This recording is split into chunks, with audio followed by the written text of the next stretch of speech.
Oh sí, hemos vuelto porque el aire vuelve. El aire vuelve luego que se ha viciado un poco porque vuelve y se expande porque sopla. Siempre Neuquén sopla del oeste y del suroeste. Y a veces enloquece a la gente. Bien, y a veces justamente enloquece a la gente. ¿Y por qué el viento enloquece a la gente? Porque tenemos al señor Gustavo Rulo Lupano. Buenas, buenas. Psicólogo social, músico, escritor. ¿Qué más Poeta. podríamos decir? ¿Poeta y escritor podemos meterlo en el mismo rubro o es un mundo totalmente distinto? No. No sé. ¿Viste? Pero yo estoy en los dos. Artes varios. Artes varios. Me llevo bien con los poetas y Me los llevo bien con los escritores. poetas y también con los escritores. Rulo, bueno, tú eres fundador de Artepidol. Así es. ¿Hace cuánto nació Artepidol? 21 años. En medio del 21 años. quilombo del 2001. ¿te acordás? Claro. O sea, a principio del 2002, con todo ese Ya está bardo todo pinchado. todo pinchado, ahí armamos. Epa. Armamos primero el domingo terciopelo. Primero nace el terciopelo, el escenario Mira, comunitario, mira, y después nace Artepidol. qué loco. Bueno, estuvimos con la revuelta la semana anterior, nació en 2001. O sea, Sí, sí. estos colectivos nacen en la necesidad de un Estado que se desmembrena, ¿no? Nacen ante una necesidad. Punto. Tal cual. Claro. Porque donde hay una necesidad, nace un derecho. Esa aberración. Como es, yo soy discípulo de Alfredo Moffat, ¿no? Que se nos fue hace muy poquito. Y él decía siempre que las sociedades no se suicidan, ¿no? Sino que buscan la forma de resistir frente al caos y a todo eso que opera sobre ella. Y una de las formas de resistir es la resistencia creativa, ¿no? Y nosotros veníamos en ese 2001, 2002, de esa, siempre digo, esa subjetividad estallada, y pasamos a una subjetividad colectiva, ¿no? Porque fue volver a lo colectivo, a encontrarnos, ¿no? A retramar las redes, de poder vincularnos frente a esa cosa que nos estaba matando, porque las cabezas explotaban, porque no había laburo, porque nos habíamos quedado sin guita, o sea, estaba todo mal en ese momento, Sí. ¿se acuerdan? Sí, está Ujú. todo pinchado, ¿no? Todo pinchado. Entonces nace la revuelta, Sanón en la calle. Hubo muchas expresiones en ese momento en Neuquén, ¿no? Qué interesante. El trueque.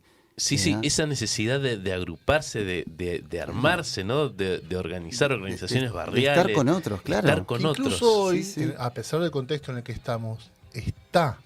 Pero yo creo que la vorágine en la que estamos tan metidos es como que trata de que no la veamos, esa posibilidad, ¿viste? De agruparse. Yo creo que siempre eso va a estar quizás más en las márgenes, más por lo bajo, como decís vos.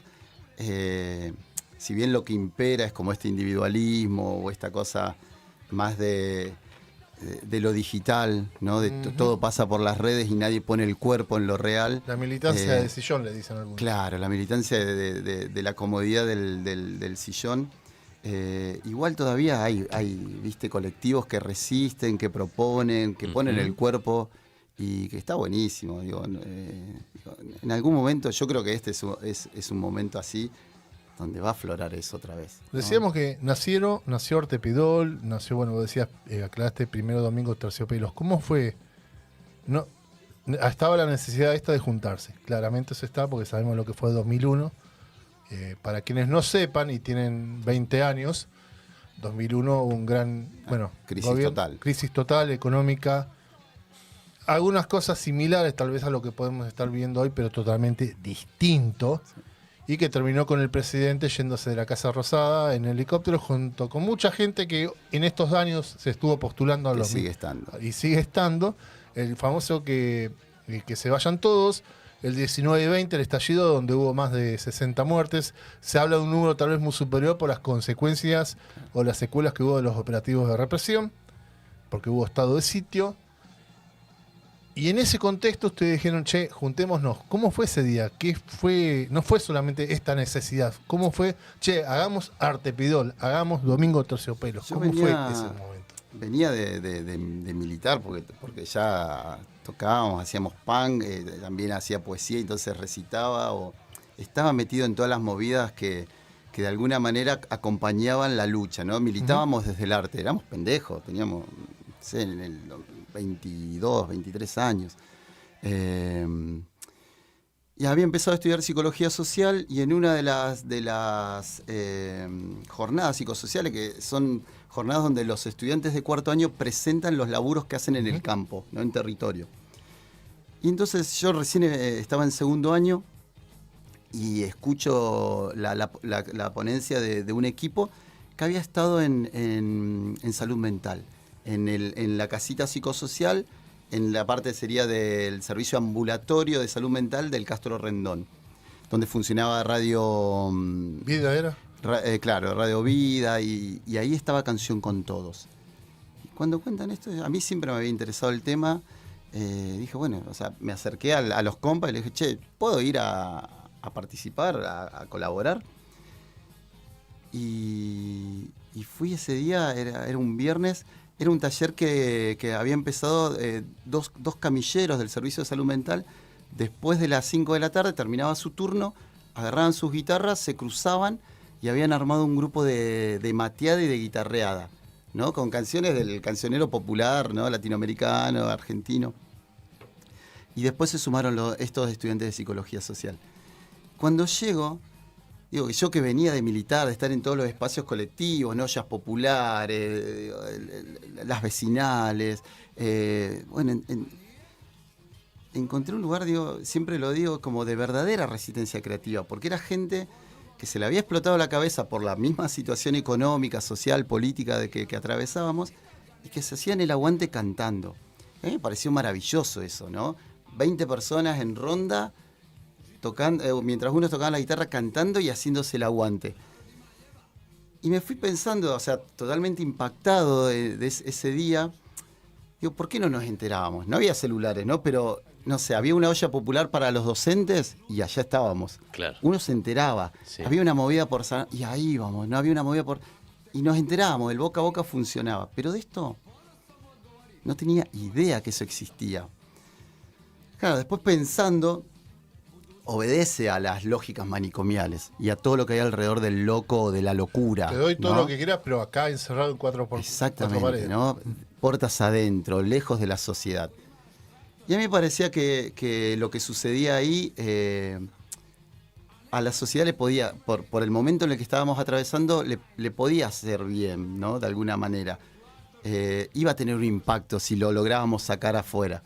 Y así pensé el domingo terciopelo, decir, bueno, esto que está acá, yo que venía organizando recitales o movidas así tipo happening de pintura y de poesía, es lo que sé hacer. O sea, estoy recién estudiando psicología social, no sé mucho, pero lo que sé hacer es como la gestión cultural. Entonces digo, si lo sacamos y armamos un escenario comunitario para mostrar esto, en esa arrogancia, digo, si a mí me impactó, a la sociedad o a quienes asistan también le va a impactar. Y así nace como el germen del Domingo Terciopelo, y es una historia hermosa ese primer Domingo Terciopelo en septiembre del 2002, porque, nada, también digo, en esa arrogancia de juventud, nosotros decíamos que íbamos a desmitificar la locura a través del arte, ¿no? Entonces habíamos armado el escenario comunitario, Vicente Cito Lema se había copado, andaba acá y siempre le interesó el tema, y yo quiero participar. Y en ese momento, cada vez que venía Vicente a la zona, le daba una charla para docentes y no iban menos de 300 personas. Era una locura ir a escucharlo a Vicente, era multitudinario. Entonces dijimos, ya está. Una de las últimas veces fue ahí en la Fernández Rego. Está Vicente acá, pero yo estoy hablando del 2001-2002. Era multitudinario porque había una necesidad de escuchar coordenadas para resistir, ¿no?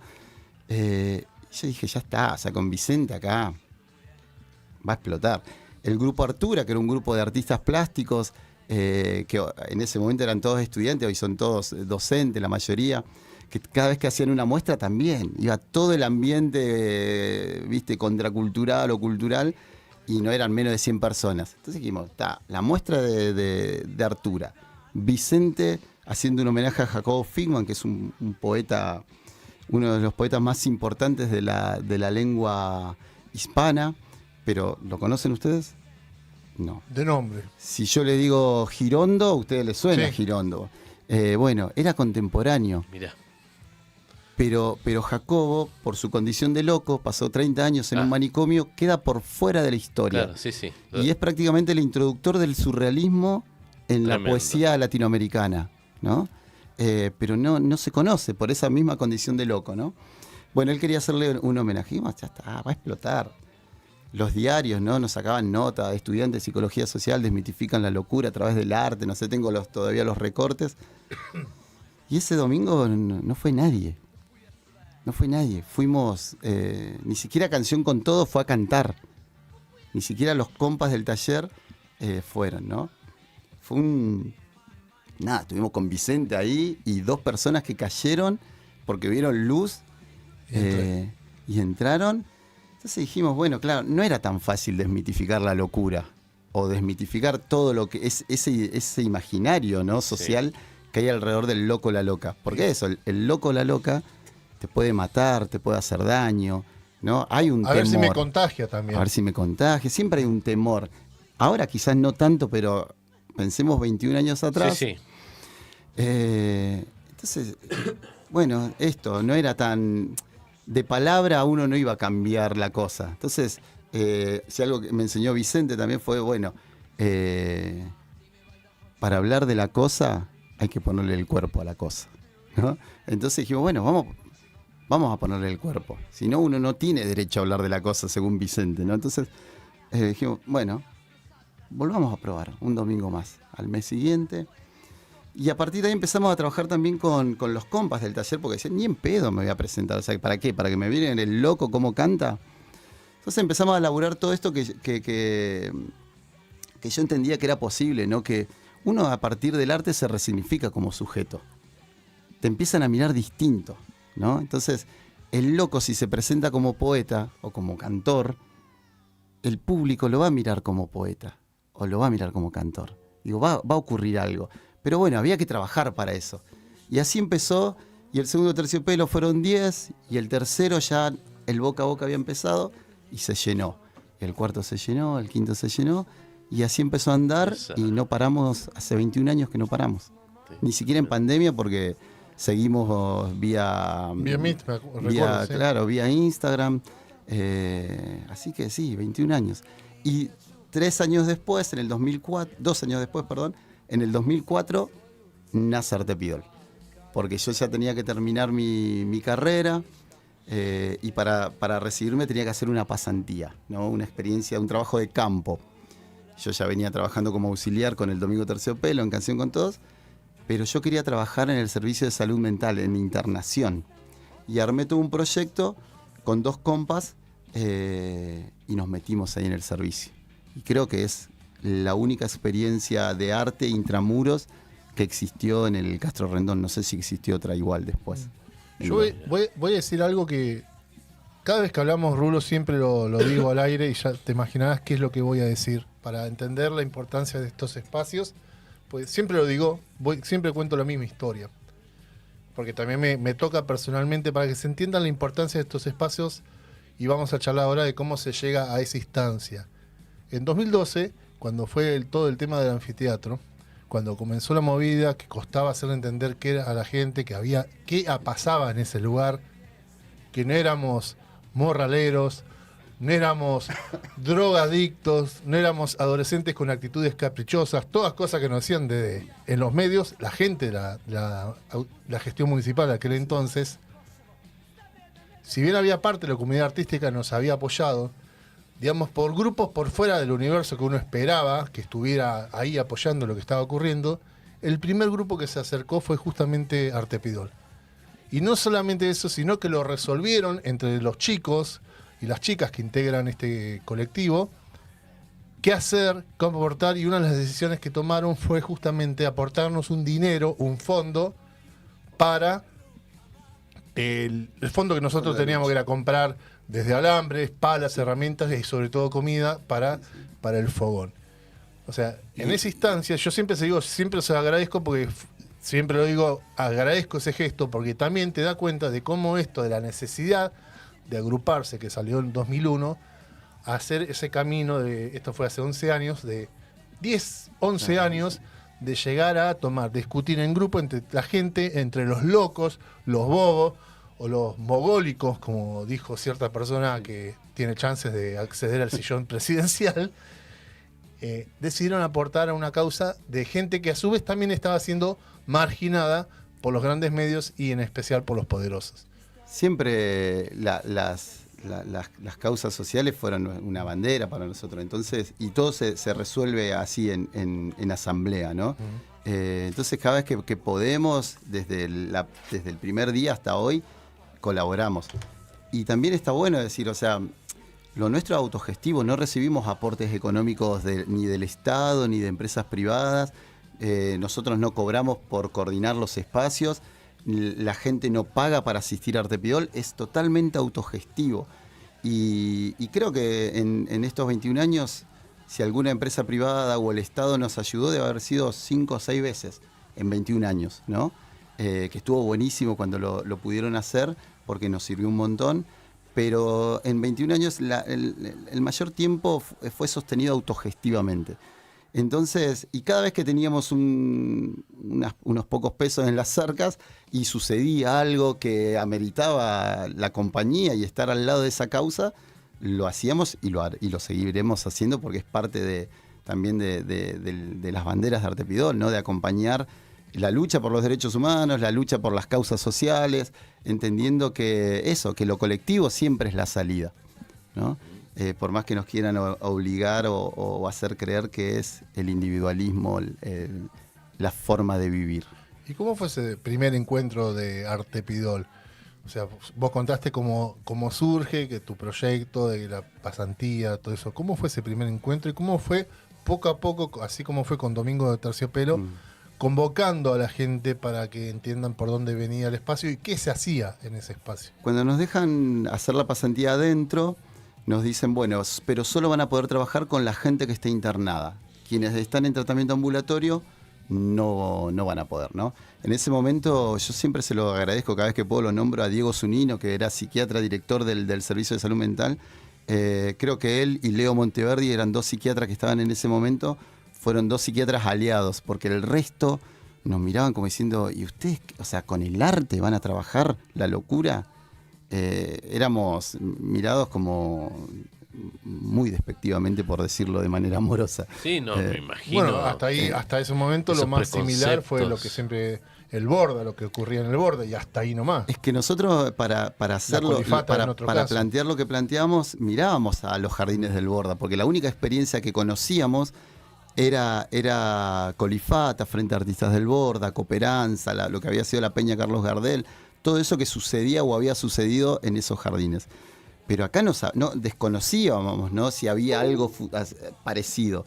Y aparte, teniendo en cuenta nuestra idiosincrasia, que acá no había manicomios, pero sí las prácticas manicomiales estaban vigentes, ¿no? Digo, hasta el día de hoy cada tanto se encuentran algunos resabios de esas prácticas, ¿no? Atar a los pacientes, o la impregnación química, o ciertas acciones que van en contra de la dignidad humana, ¿no? Entonces ese primer día, bueno, nos dicen esto, ¿no? Pero claro, cuando los que eran pacientes ambulatorios se enteran de que había un nuevo espacio, querían participar. Entonces ese primer día que nos abren el candado de la puerta, el policía nos abre la puerta, era después de las 4 de la tarde, no quedaba nadie en el servicio de salud mental.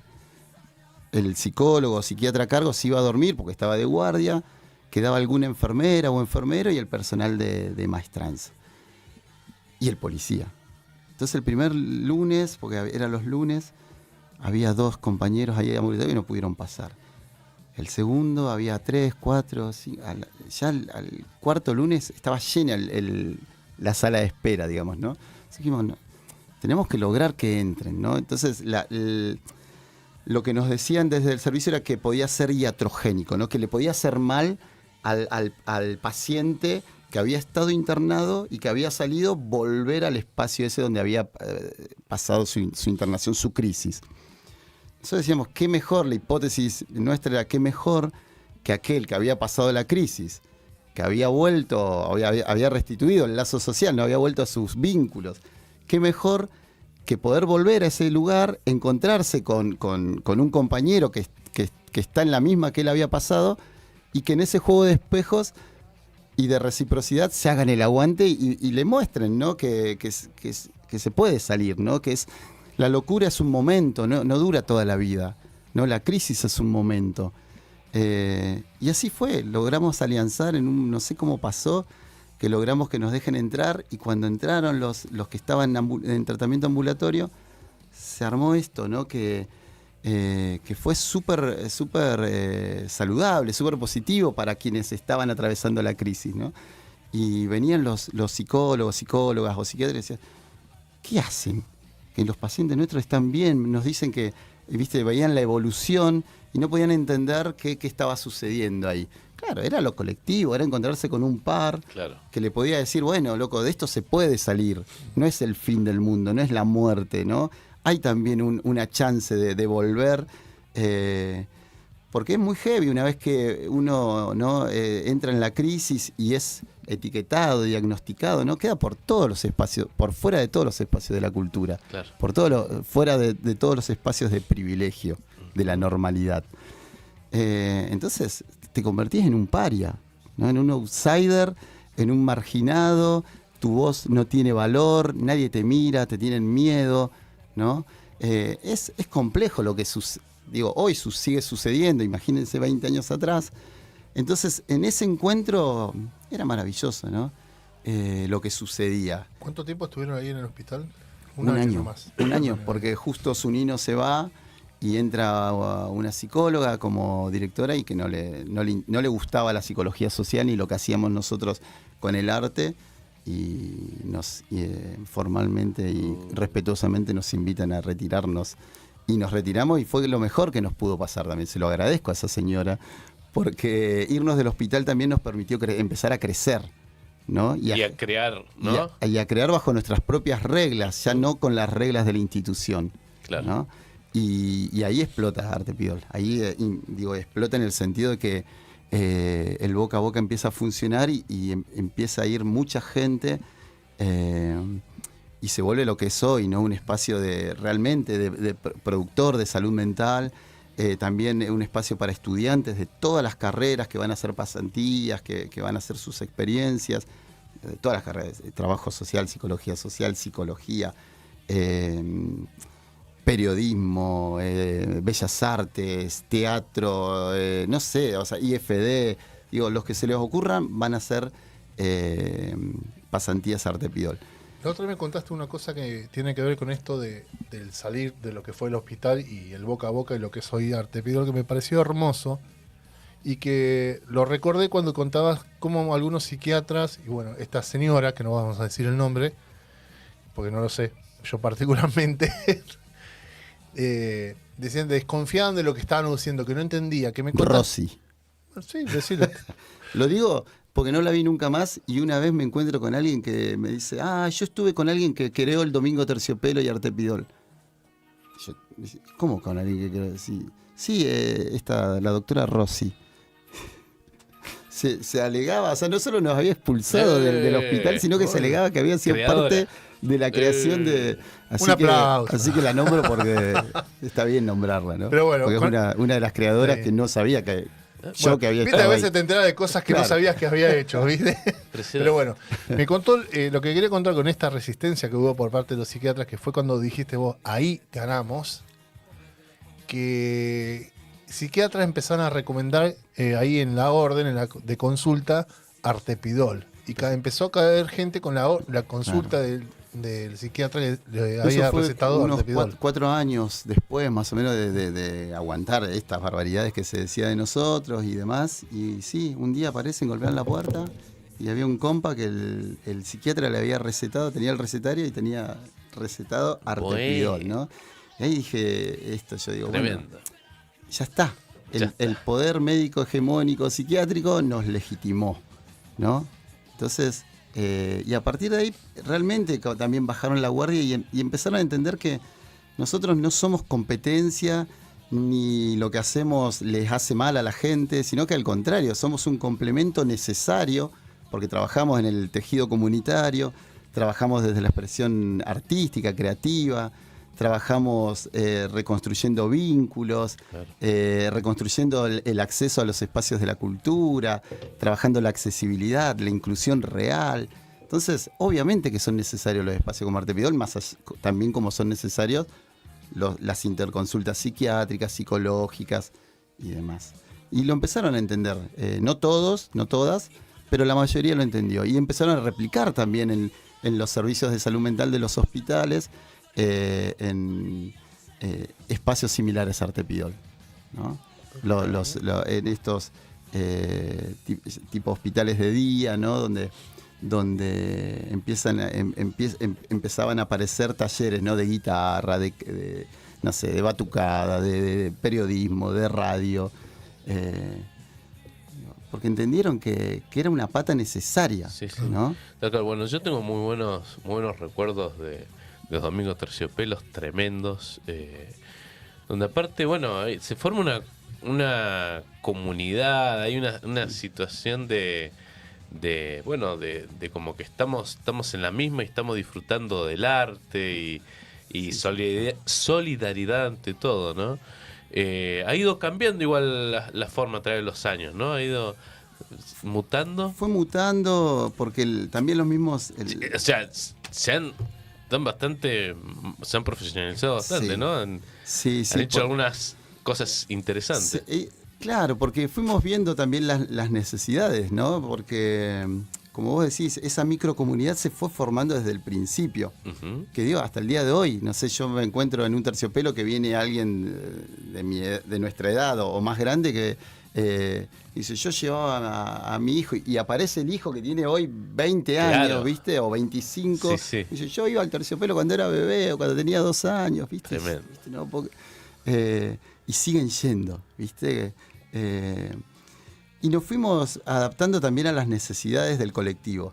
Y ahí aparece la Casa a la Bodega, ¿no? Porque ya empezábamos a trabajar el acceso al trabajo. Y un día hacemos una movida en la Casa a la Bodega para trabajar, ¿no? Entonces armamos como equipos con trabajo de apoyo, donde interveníamos con los equipos de trabajo del lugar. Uh-huh. Entonces, no sé, los que hacen de mozas les enseñaban cómo es el trabajo de mozo. En la cocina, cómo es el trabajo en la cocina. El que te recibe, cómo es recibir a la gente. Bueno, todos los roles que se juegan en un ámbito... Me tocó vivirlo como artista este año, sí, este año. Claro. Me tocó la cuestión esa de ser recibido por acá. Eso, entonces... Estuvieron con la de microteatro, sí. Claro. Y como fue también eso, el Pepe, que es el dueño de la Casa de la Bodega, nos dijo, che, ¿por qué no se vienen acá? La Conrado había cerrado, no teníamos lugar donde... Sí, su lugar... Claro, nuestro lugar muchos años fue la Conrado, ¿no? Donde el terciopelo explotó. Qué lindo domingos. Ahí no solo explotó, sino que nacieron un montón de grupos, de propuestas artísticas al calor del terciopelo en ese escenario de la Conrado, ¿no? Que después muchos despotricaron y hablaron pestes, pero bueno, está bien también hablar mal del padre, ¿no? En algún sentido. Entonces nos fuimos a la Casa de la Bodega y el Pepe esto, ¿no? Dijo, yo les ofrezco todo, no cobremos entrada y todo lo recaudado, al final de la noche dividimos los gastos, pagamos al personal y todo lo que queda es para ustedes. O sea, increíble. ¿Qué dueño de algún lugar propone eso? No, nadie. Pero él decía, esto es mutual. Siempre me acuerdo, esto quiero que sea mutualismo, uh-huh. ¿No? Una experiencia de mutualismo, y quiero que sea así. Y a partir de ahí empezamos a trabajar, y creo que este es el 6º año, creo que estamos, y ya estamos pensando también en otros escenarios porque van mutando y van surgiendo. El año que viene reabrimos con la Conrado, ¿por qué no hacer un revival? Por eso, van surgiendo otras necesidades y entonces a veces los espacios ya se agotan, pero no porque se agote la relación, sino porque la misma dinámica nos propone otra cosa, ¿no? Así que bueno, ahí estamos viendo, ahora el 3 de diciembre cerramos la temporada 21. Vamos. y el año que viene veremos a dónde nos vamos. ¿Es un domingo por mes? Un domingo por mes. Muy bien. Hace 21 años, un domingo por mes. A veces metemos otro que es el itinerante, pero ahora hace bastante que no hacemos itinerantes. Corregime si me equivoco, puede ser que sí, puede ser que no, que si uno de los puntos de inflexión que tuvo Artepidol y en consecuencia también el Domingo Terciopelo, porque no es imposible Sí, es una misma disociar, cosa. si no fue la primera obra de teatro. ¿Qué cosa? La Perdón. primera obra de teatro que hacen con el grupo, si un punto de inflexión no fue ese. Sí, porque fue primero animarnos a un lenguaje que no conocíamos mucho, una obra artepidolesca se llama esa primera experiencia, y que nada, estuvo buenísimo lo que pasó. Y a partir de ahí nos empezamos a, digamos, de alguna manera profesionalizarnos en la actuación y en el lenguaje teatral. Y ahí llegamos a la cuarta obra, que es Miedos Internos, que la vieron, no sé, yo creo que más de 5.000 personas. Fue una locura esa obra. Anduvo por todos lados, por todos los escenarios del Alto Valle. Fue increíble lo que pasó con esa obra, ¿no? Muchos años rodándola. Y bueno, y ahora nos dedicamos el fuerte es el teatro, ¿no? Terminó Miedos Internos y querían hacer otra obra, y querían hacer una obra, ya estaban, porque todo esto se decide en asamblea, ¿no? O sea, queremos hacer algo de humor, y estamos cansados del drama y queremos hacer algo de humor sobre el fin del mundo, se votó, ¿no? Finales del 2019. Empezamos a trabajar una obra sobre el fin del mundo. La culpa de ustedes, de los locos. Y el fin del mundo de repente apareció, Sí, ¿no? apareció. Llegó, ¿no? El fin del el Apareció. mundo como lo conocíamos dejó de estar. Y ahí dijimos, no, o sea, paremos con esto porque primero era muy ansiógeno y te angustiaba, porque estábamos hablando del fin del mundo y el fin del mundo estaba ocurriendo, ¿no? Y quedó parada mucho tiempo. Y recién el año pasado la retomamos. Y empezamos a retrabajarla, a reescribirla. Y este año la estrenamos un par de veces. Y estuvo bastante bien lo que sucedió con eso. De ahí salió un cortometraje, La normalidad es un zombie, Sí. con un programa del Ministerio de las Culturas de Baja de Nación, que se llama Cine con Vecinos y Vecinas. Y ahí armamos un cortometraje con los y las compas de Frater Audiovisual. Agnese Bonareto Agnese, y está, ay, sí. se me fue el nombre. Javier, no. Sí, ay, me va a matar. No importa. Sí. Frater. Frater. Labura muy bien. Re bien, estuvo re buena esa experiencia y se puede ver, está en YouTube, La normalidad es un zombie, que es como una reescritura de la obra de Fin de un Mundo. Propongo algo. Sí. Cuando este video lo subamos al canal de YouTube de Chivos Expiatorios, no al de Radio Megafon, pongámoslo al final de esta entrevista, ¿te parece? Es un corto de 9 minutos, está buenísimo, muy divertido. Te quiero retrotraer a algo que mencionaste así, porque hablamos del fin del mundo, 2020 la pandemia, COVID, y que tiene que ver cómo se invirtieron los roles durante la pandemia, porque me acuerdo, pues lo charlamos esa vez que no nos vimos durante 2 años y nos cruzamos, estuvimos media hora hablando en la calle, En una vereda. bla, bla, bla, bla, con la necesidad de sacarnos palabras, de saludarnos, que me dijiste algo y que después también lo hablamos alguna vez en la radio de la universidad, que en esto de que se invirtieron los roles, que a ustedes los ayudaron más los chicos y las chicas de Artepidol que ustedes mismos como profesionales psicólogos sociales. Que ellos les fueron los que Porque ahí le dieron energía. nos dimos cuenta de la importancia del grupo, del colectivo. El grupo te sostiene, ¿no? Y realmente nosotros esos primeros meses de pandemia fue, o sea, Sí. Sí. rememoremos, fue súper angustiante porque no sabías qué sucedía, ¿no? Y la gente se empezaba a morir y había mucho desconocimiento, mucho miedo, mucha paranoia. Entonces, y dijimos, bueno, compas, frenemos un mes, déjennos ordenar la cabeza. Y ahí el grupo apareció y dice, no, armemos un grupo de WhatsApp, estemos ¿viste? Comunicados, o sea, el mismo colectivo activó y nos puso las pilas, ¿no? Nos dijo, loco, vamos, esto no se termina, somos un montón, nos hacemos el aguante. Y así arrancó el grupo WhatsApp que hasta el día de hoy funciona, que sucede de todo ahí adentro, ¿no? Como todo grupo de como WhatsApp. todo grupo, pero digo, en ese momento, no sé, alguien oficiaba de DJ, entonces empezaba, los compas le pedían canciones, entonces los iba subiendo de YouTube, cosas muy divertidas, cosas también muy angustiantes y sirvió para contener, para acompañar. No, la verdad estuvo buenísimo. Para mí, Artepidol es esa trinchera, es esa casa que por más que soplen vientos huracanados, no la tira nada, ¿no? Nada la puede tirar abajo porque la sostiene el colectivo, la gente, que es parte, ¿no? Esa microcomunidad, Sí. y que no es solo ese grupo, sino es todas las relaciones que fuimos haciendo, ¿no? Con los artistas, con los espacios, con la calle misma.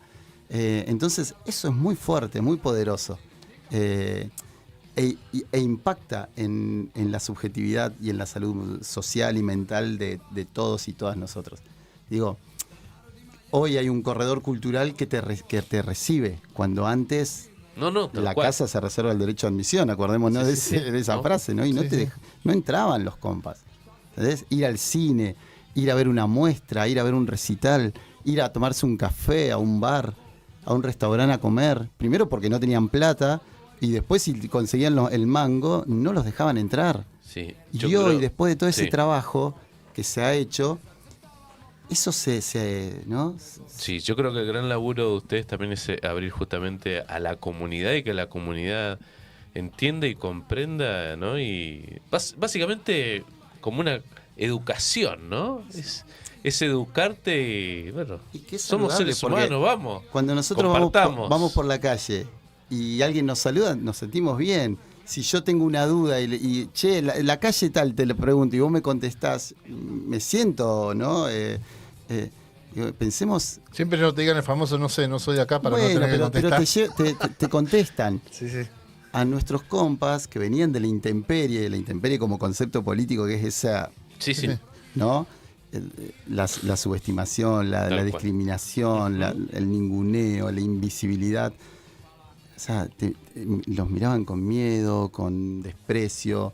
Y de repente que te reconozcan en la calle, vos sos el cantante, vos sos el presentador, vos sos la poeta, vos sos de Artepidol, vos sos del tercer. Sergio. Digo, no, eso impacta en tu subjetividad. Digo, pasás a. Es una necesidad básica de la criatura humana el reconocimiento. Sí. Entonces, te hace sentir bien. Si vos vas por la calle y nadie te mira, nadie te habla, te toma. Digo, eso es súper violento.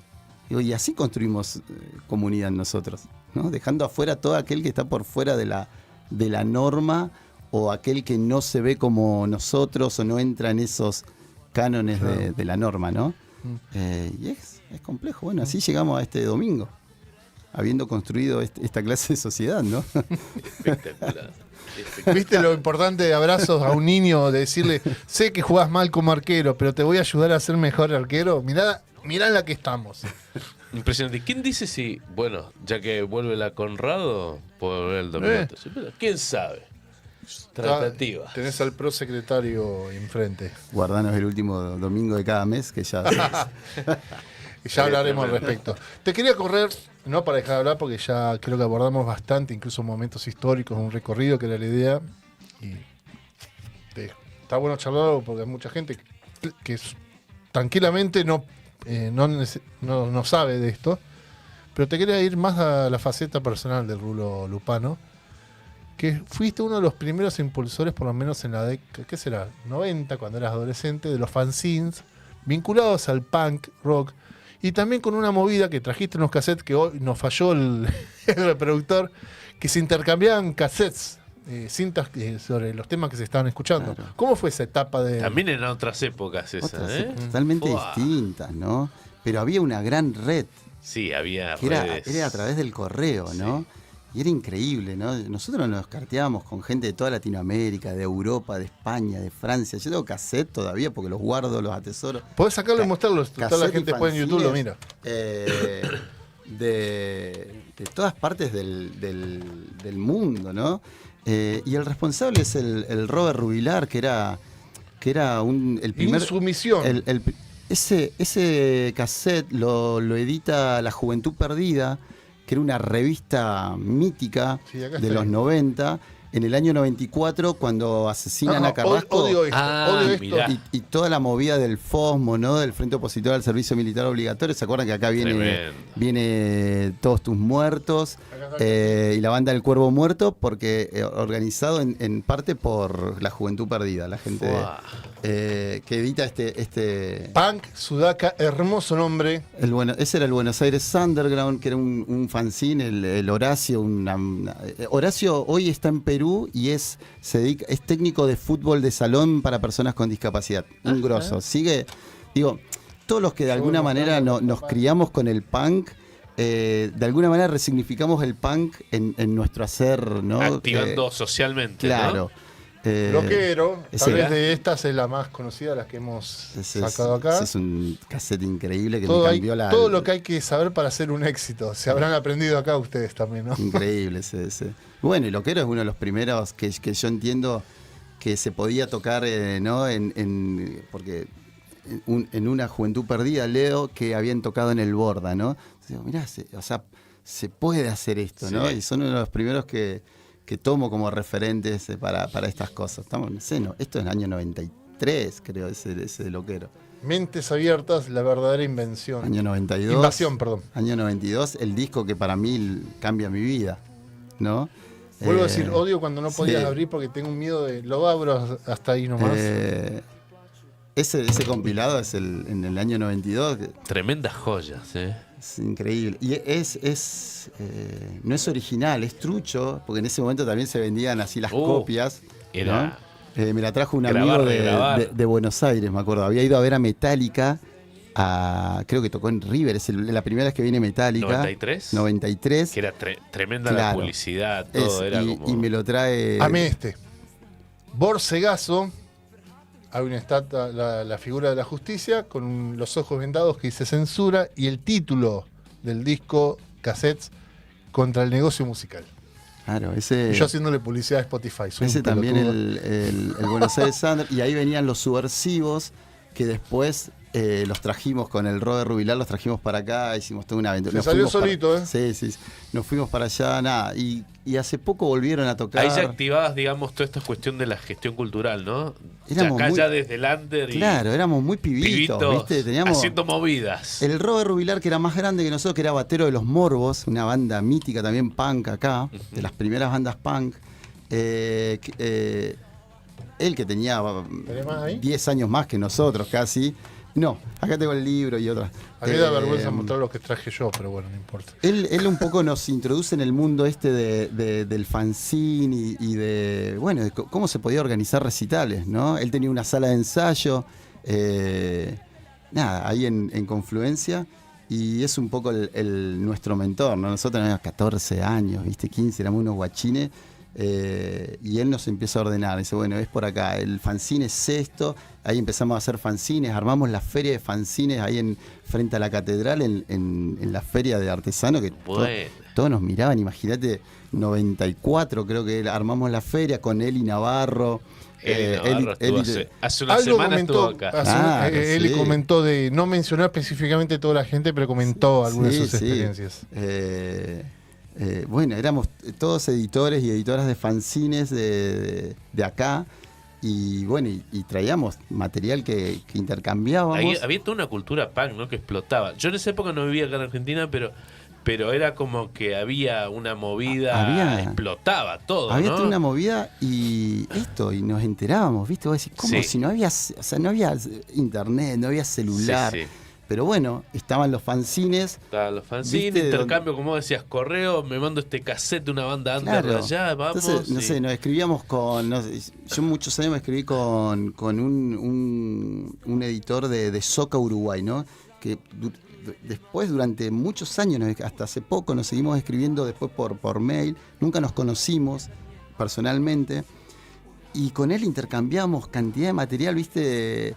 nos grabábamos cassettes y nos mandábamos fanzines. Entonces, Claro. cada vez que llegaba ese material, salíamos a fotocopiarlo y a repartirlo, ¿no? Y a compartirlo, porque así funcionaba. Y sí. Mirá el cassette que me llegó, y te lo pasaba, y vos lo copiabas, y De vos una. así y ¿entendés? Lo pasaba, y era la forma de compartir. Para mí era maravilloso, ¿no? Obviamente, ¿no? Digo, no estoy diciendo que fue mejor ni peor, pero había una magia ahí, ¿no? Porque uno llegaba a Una su linda casa época. y tu vieja decía, che, te llegó correo, ¿viste? Y estaba el paquetito y Sí, lo abrías y claro. estaba el fanzine, el cassette. Aparte, viste que el cassette era como un tesoro, porque claro, hoy lo tenés tan fácil que te la Claro. bajás de toque, conseguís todo lo que vos querés cuando vos quieras. Claro. Pero en esa época Primero era grabar. muy difícil. Primero grabar un disco Sí. en esa época. Grabar Bueno. un cassette. O sea, tengo que grabar tu disco, tu demo. Claro. Encontrar, por ejemplo, o de bandas ya un poco más armadas, buscar esos cassettes que no aparecían en las disquerías, era impresionante, que agarraba uno que había ido a tal lugar, quizás había ido al extranjero, logró un cassette y uno tenía la octava o novena copia de eso, que era un sonido que después, cuando me acuerdo de alguno de esos cassettes, después lo bajé en MP3 y escuchaba sonidos que nunca había escuchado. Nunca, porque ¿viste? era Claro. 500 veces grabado. Pero uno lo Una disfrutaba, locura, sí. de... Diálogos entre los músicos. Era un incluso. tesoro. Era tesoro. increíble. Yo me Sí. acuerdo, Eli, me acuerdo, hablando de Eli Navarro, es la primera que trae el demo de Catupecu Machu. Me acuerdo, la trae a la feria, dice, escuchen esto, y lo pasa. Mirá. Y venía de un lado Catupecu Machu y del otro lado Raptor, me acuerdo. Y Raptor era una bandaza, pero no pasó nada con Raptor. Y Catupecu es lo que soy, ¿no? Sí, sí. Pero me acuerdo de eso, digo, eso, intercambiamos material todo el tiempo, ¿no? Y armamos la feria, y claro, imagínate, en ese momento éramos los punk y los hippies de la feria, ¿no? Nos miraban como decían, ¿y esto? ¿Qué hacen acá? Había pica entre los hippies y los Había punkies. pica, ¿no? Por suerte, ahí Hay todavía un dicho. no estaba tan heavy la guerra entre heavies y punky, ¿no? Porque después fue recrudeciendo eso, hasta el 96, 97 se puso más fulero la Qué cosa. boludez. ¿Viste? El paredón. Entonces, si vos eras punky, no podías juntarte con los heavies, no podías ir a un recital, ¿viste? Bueno, todas esas cosas. Pero en ese momento que era como de nacimiento de muchas cosas, compartíamos. Sí, ¿no? te decía que está el famoso dicho que los punkies eran gente buena que simulaba ser mala y los hippies eran gente mala que simulaba ser buena. Claro. Exacto. Che, y de ahí nace también la necesidad de crear música, ¿no? Por ahí. Ahí yo, bueno, editaba un fanzine, el Sin Esperanzas, y siempre escribía, ¿no? Y el Sin Lilos, que salió creo que 1 o 2 números que lo editábamos junto con Eli, que era más de poesía, iba por otro lado ese fanzine. Le mandamos un saludo porque él y de las que nos escuchan no sabían. Le mandamos, no sí, sabíamos obvio. que nos Desde escuchan. la República Independiente de Plotier. Ahí va. Entonces, un día viene no sé quién y dice, che, vos que escribí, vamos a hacer una banda, cantá. ¿No? Así fue. Porque escribía, es muy ¿no? buena. Así fue. ¿Viste? Digo, bueno. Es como dice, che, vos que sos periodista, ¿qué Claro. sabés de qué? Y yo qué sé. Así fue. Y así me metí en la música. Yo en realidad de música sé muy poco. Digo, los acordes básicos para decirle, che, esta es la canción, hagan algo con eso. Pero un poco como John Lydon, ¿no? Como el Rotten, que dice, soy un turista en la música, ¿no? Un entrometido. Digo, me fui metido porque escribía. Entonces, a partir de escribir, cantaba lo que escribía. Así fue, ¿no? Y ya me quedé ahí, me gustó y fue también toda una experiencia eso, ¿no? Bozoclón tenía, no sé, 19 años, 96 creo que debutamos con Bozoclón.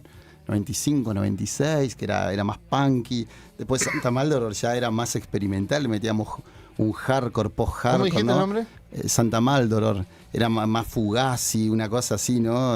Creo que alguna vez los escuché. Creo, por el nombre. Seguro. Bueno, después Enfermita, que fue un colectivo artístico que era un delirio, eso que... De eso me acuerdo. Era como una cosa entre Carteles. punk, indie, no sé. ¿Qué año fue más o menos eso? Ya, principio de los 2000, ¿no? 2002, debe haber De sido una. Enfermita, sí, De una. 2002. De una. 2003, capaz. Sí. porque duró poquito. Y en el 2005 ya arranca El viento enloquece a la gente. El viento enloquece. Sí, hasta el 2015. Y después las muertes comunes hoy. Y 2019, antes de la pandemia, yo ya hacía 2, 3 años, 2015 dejo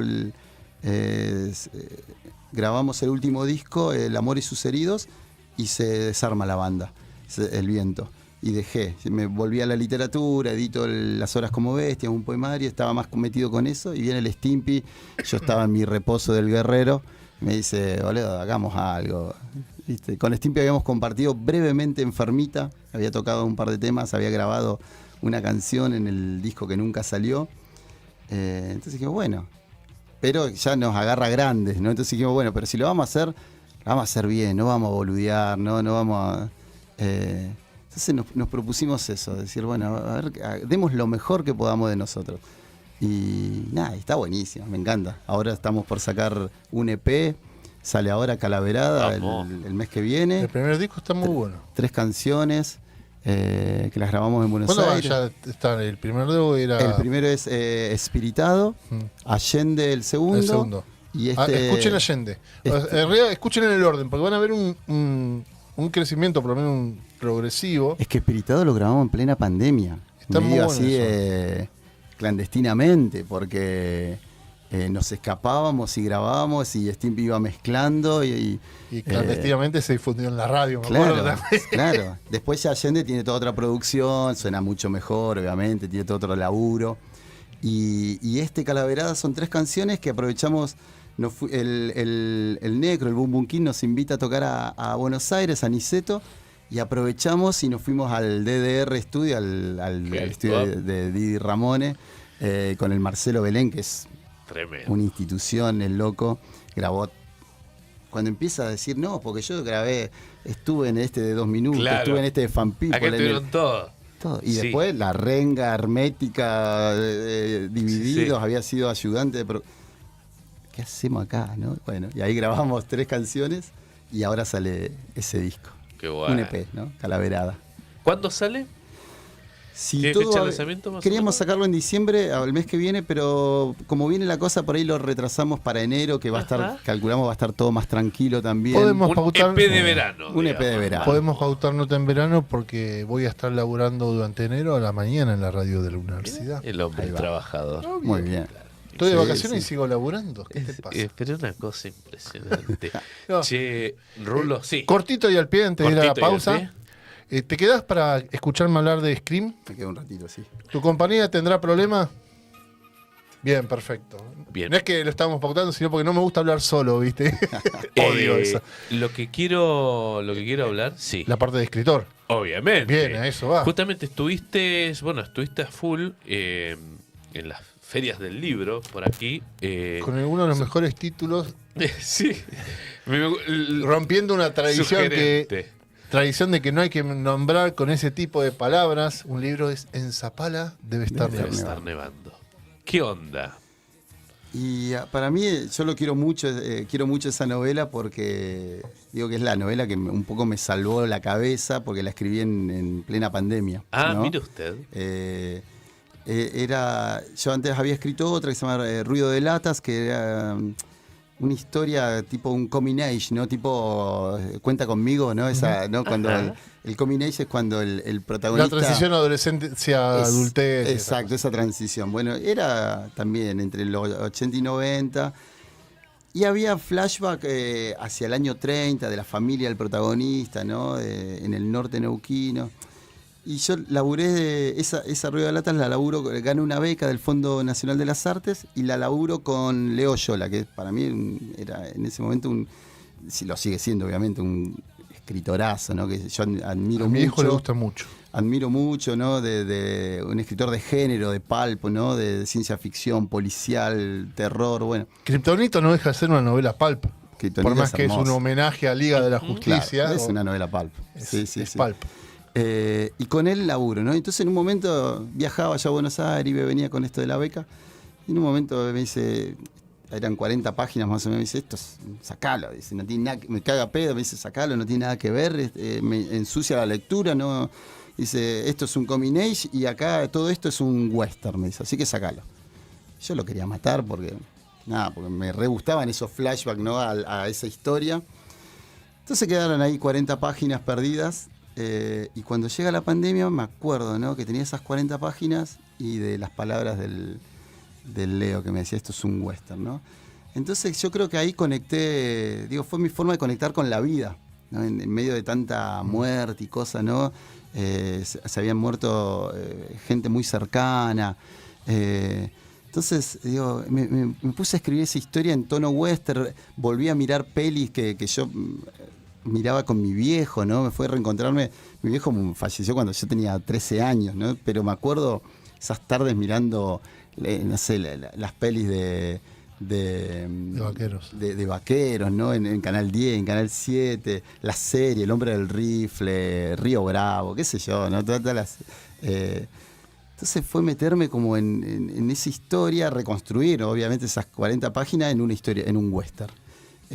Y posta que me mantuvo a flote. Patagónico, un western patagónico. Wow. Transcurre entre Taquimilán, Cobunco, Chosmalal, Zapala y llegan a Neuquén. Es todo como una road movie que, ¿no? Tuve una pandilla, los 8 más odiados de acá, ¿no? Que llegan a Neuquén, a un conventillo en Barrio Nuevo. Y nada, gente muy, muy interesante, ¿no? Porque son 8 personajes. Barrera, que es el que cuenta, que es un contador de historias, ¿no? Un chabón que va recogiendo historias y que a partir de la oralidad las hace, que un resistan, cuentacuentos, ¿no? Un cuentacuentos. Juana, que es su compañera, que es una cantora del norte neuquino. Las mellizas, Petro y Maclovia, que son 2 personajes fuera de la ley, ¿no? Que de día son dos señoritas. Petro y Maclovia. Petro y Maclovia. ¿Cómo se te ocurren esos nombres? Son todos nombres de mi familia, ¿no? Ajá. Hablando cuando podía ir a visitarla a mi vieja en el patio con toda la distancia. Mi vieja tiene 83 años. Se crió en Taquimilán, ¿no? Entonces empezamos a tener estas charlas.